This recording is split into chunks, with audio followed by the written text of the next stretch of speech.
578 hadis. Ana Abi Hurayrata. Şulayk Abu Hurayra haber eti hani Nebi sallallahu aleyhi ve sellem Peygamberimiz sallallahu aleyhi ve sellem etken inne lil mesacidi avtadan. Şunlukta meşitnin kazıkları var dey. Meşitnin kazıkları var.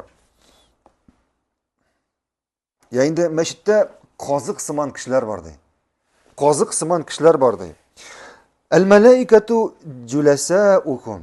Hem ferişteler bu kişilerle gil birge oturup durarlar.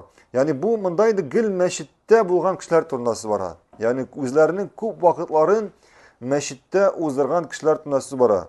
Hem Peygamberimiz sallallahu aleyhi ve sellem şuna kıraydı.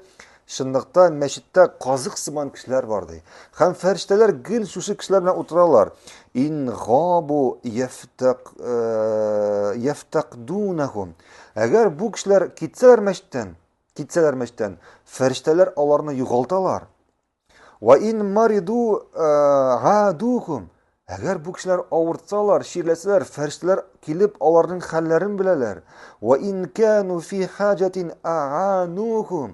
Eğer onlarda birer yumuş bulsa bu kişilerde, onların birer hacetler bulsa, ferişteler onlarga buluşalar. وقال şunda Peygamber sallallahu aleyhi ve sellem devam etti. Celisul mescidi ala salasati khisal. Meşitte oturuşu kişi yani küp vakitin meşitte bulan kişi özüne 3 sıfat barlığa getirir. Özüne 3 sıfat ala. Ahin mustafadin. Yani o özüne fayda getirir duran kardeş taba. Ev kelimetin hikmetin.